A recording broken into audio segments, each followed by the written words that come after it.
একজন কোটিপতি এবং একজন সাধারণ কর্মচারীর মধ্যে কি কখনো প্রেম হতে পারে? হতেই পারে। সময় আর মনের ওপর কারো হাত আছে নাকি?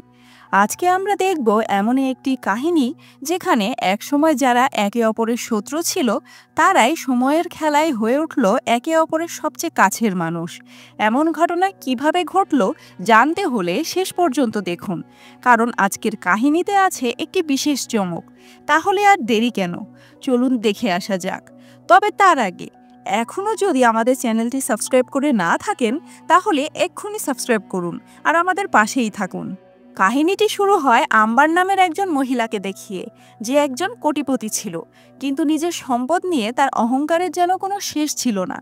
এমনকি নিজের চেয়ে নিজ পদের কাউকেই সে সম্মান দিত না, আর এই কারণেই তার কারো সাথে তেমন বনিবনা হতো না। একদিন আম্বার ও তার সঙ্গীরা একটি প্রাইভেট জেটে চড়ে সমুদ্র সৈকতে যায়, যেখানে গিয়ে তারা একটি জাহাজে কিছুদিন থাকার পরিকল্পনা করে। এখানে ক্যাপ্টেন সবার সঙ্গে হ্যান্ডশেক করে এবং সবাইকে স্বাগতম জানায়, কিন্তু আম্বার তাকে বেশি গুরুত্ব দেয় না এবং হ্যান্ডশেক না করে ভেতরে চলে যায়। এর মধ্যেই নিশ্চয়ই আপনারা তার স্বভাবটা বুঝে ফেলেছেন। এরপর আমরা মাইক নামের এক ব্যক্তিকে দেখতে পাই, যে ওই জাহাজের পরিষ্কার পরিচ্ছন্নতার কাজ করছিল।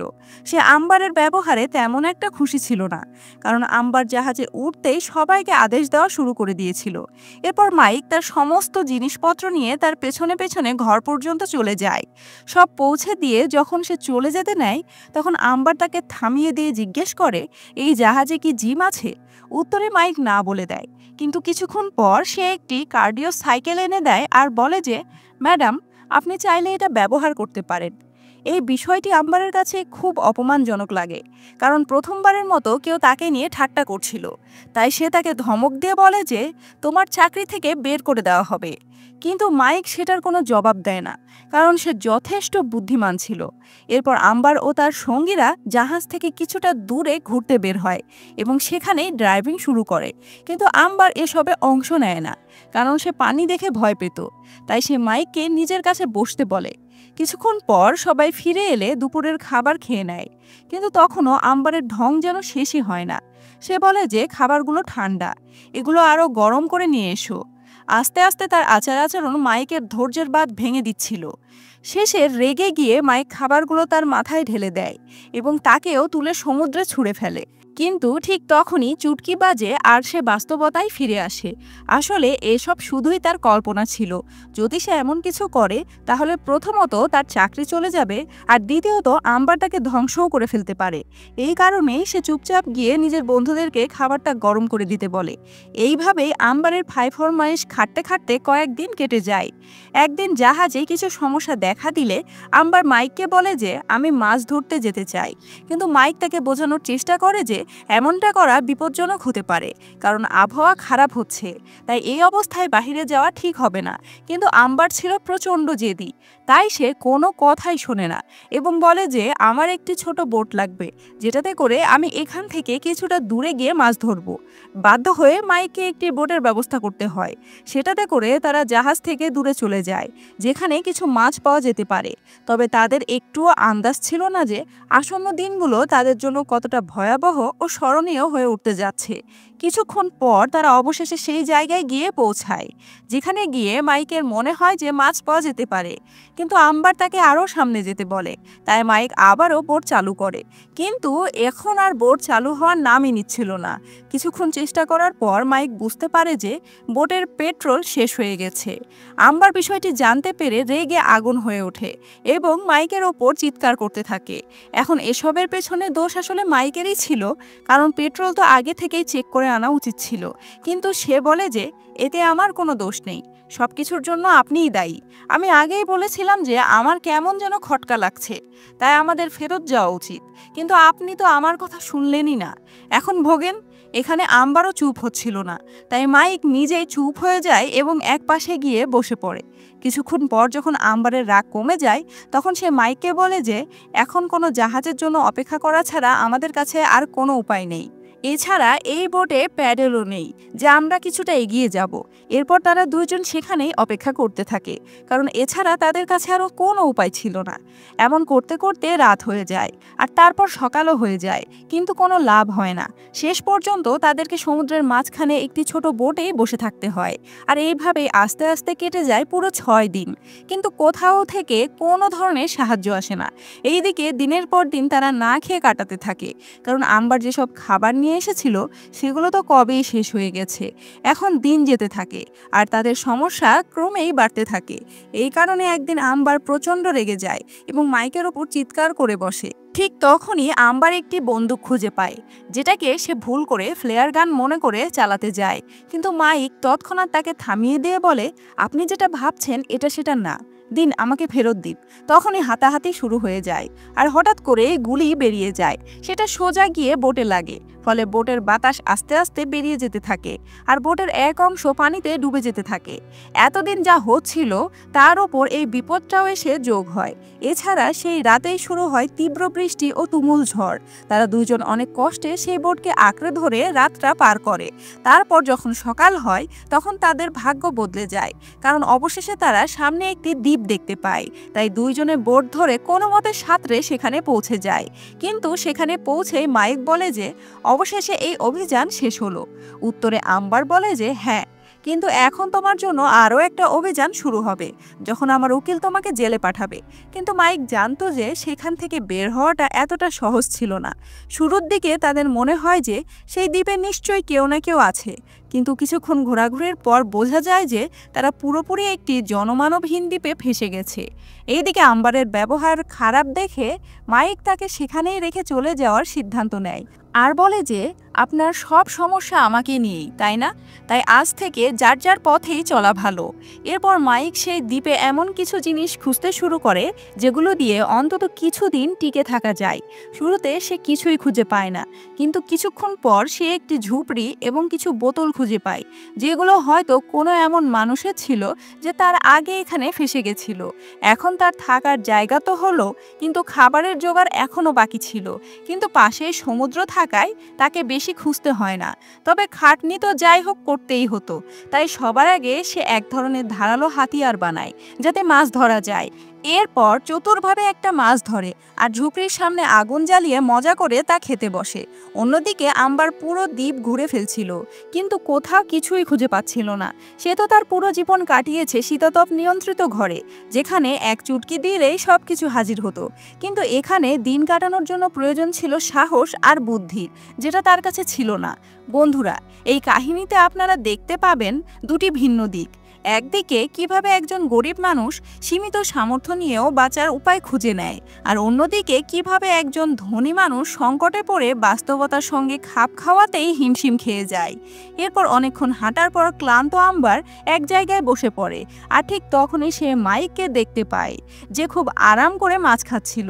তাকে দেখে আম্বারের প্রচণ্ড হিংসা হয়, কিন্তু তার প্রচণ্ড ক্ষুধাও লেগেছিল। তাই অহংকার পেছনে রেখে তাকে মাইকের কাছে খাবারের জন্য অনুরোধ করতে হয়, কারণ অহংকার ধরে রাখলে সে সত্যি ক্ষুধায় মারা যেত।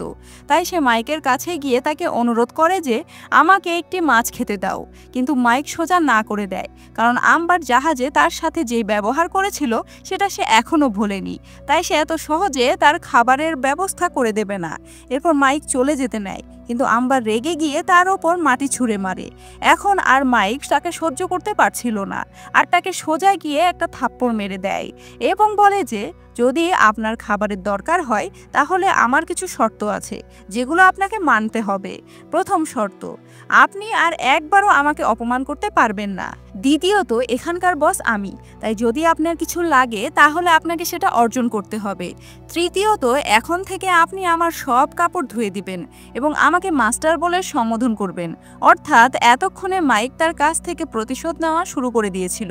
কি আর করার, আম্বার রাজি হয়ে যায়, কারণ তার কাছে আর কোনো উপায় ছিল না। তাই সে মাইকের সব কাজ করতে শুরু করে দেয়, কিন্তু রাগ নিয়ে। তারপর মাইক মাছ ধরে নিয়ে আসে আর আম্বার সেগুলো রান্না করে। এছাড়া সে মাইকের কাপড়ও ধুয়ে দেয়। এইভাবেই কয়েকদিন কেটে যায়। এখন আম্বার আগুন ধরানো শিখে ফেলেছিল, তবুও মাইক তার সঙ্গে আগের মতোই খারাপ ব্যবহার করত।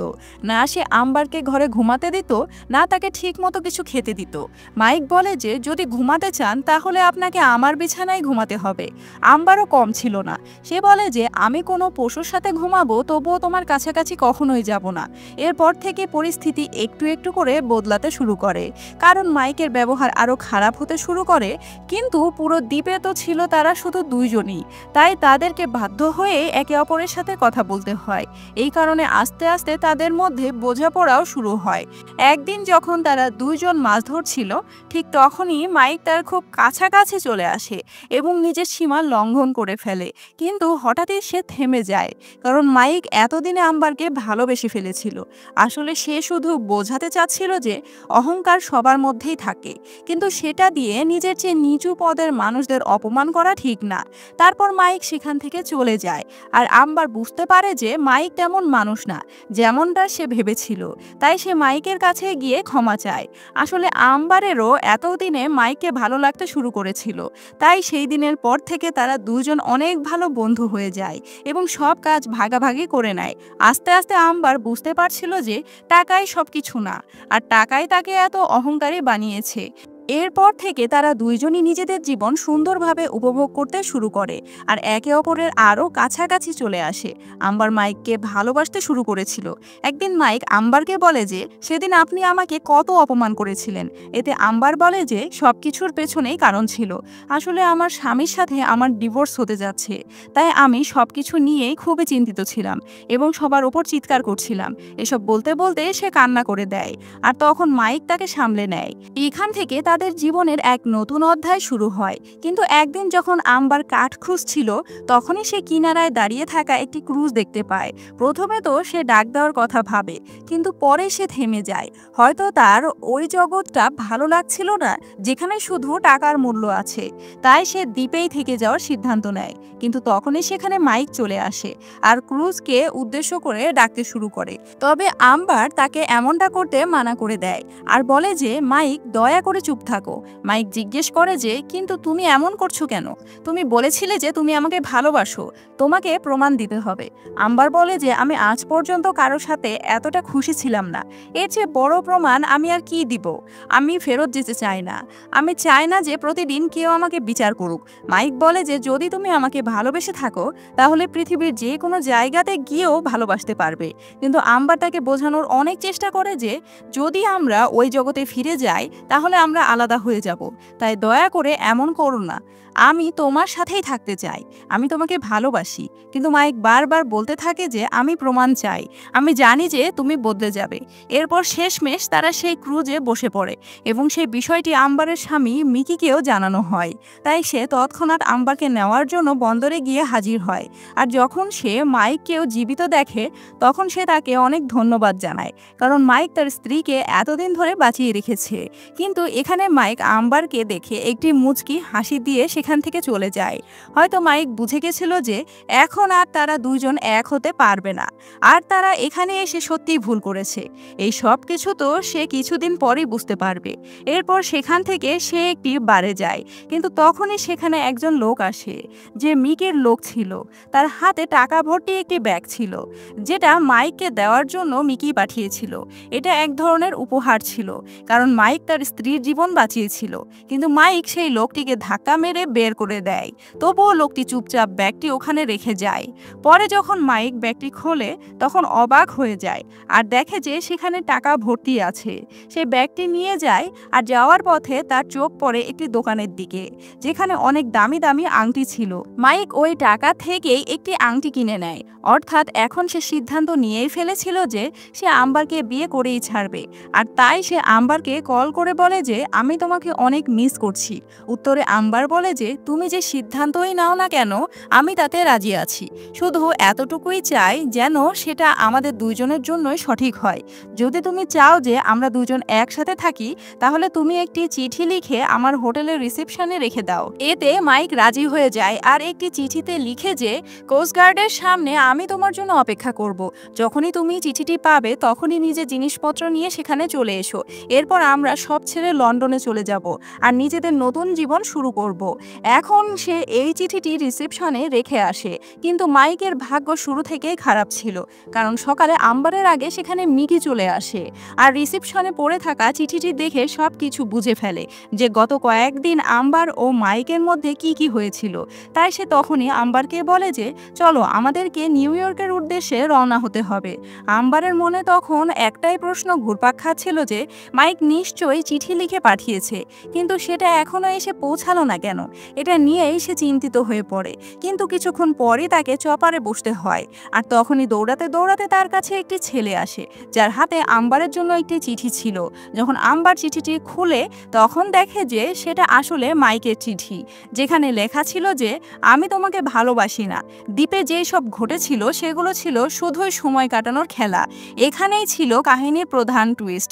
আসলে সেই চিঠিটি মাইক নয় বরং মিকি লিখেছিল, আর সেই ছেলেটিও মিকির কথাতেই চিঠিটি আম্বারকে দিয়েছিল, যাতে তার মনে হয় যে মাইক তাকে কখনো ভালোই বাসেনি এবং তার সাথে প্রতারণা করেছে। এখন আম্বার পুরোপুরি বিশ্বাস করে ফেলেছিল যে মাইক চিঠিতে যা লিখেছে তার সবই সত্যি, তাই সে অনেক ভেঙে পড়ে। কিন্তু অন্যদিকে যখন মাইক জানতে পারে যে আম্বার নিউ ইয়র্ক যাচ্ছে তখন সেও ভেবে নেয় যে হয়তো আম্বার তাকে ভালোবাসে না। তবুও সে আম্বারকে শেষবারের মতো একবার দেখার জন্য তার কাছে ছুটে যায়, কিন্তু ততক্ষণে তার ভালোবাসা তার প্রিয় আম্বার চলে যাচ্ছিল। সে চিৎকার করতে থাকে, কিন্তু আফসোস আম্বার চলে গিয়েছে। মাইক তার দিকে সে আংটিটি ছুঁড়ে মারে, কিন্তু সেটা গিয়ে সমুদ্রে পড়ে যায় আর তাদের দুইজনের প্রেম কাহিনী অসম্পূর্ণ থেকে যায়। তারা দুইজনই সারা জীবন এই প্রশ্ন নিয়েই বেঁচে থাকবে যে আসলে সে এমনটা কেন করলো। এই কারণেই তো বলে সময়ের কোনো ভরসা নেই, কখন সে শত্রুকে সঙ্গী করে তোলে আর কখন প্রিয়জনকে করে তোলে শত্রু। তাদের দুইজনের সাথেও তাই হয়েছে। তারা কখনো কল্পনাও করেনি যে এইভাবে তাদের গল্পটা শেষ হয়ে যাবে, কিন্তু দুঃখজনক যে তাদের কাহিনীটি এখানেই শেষ হয়ে যায়।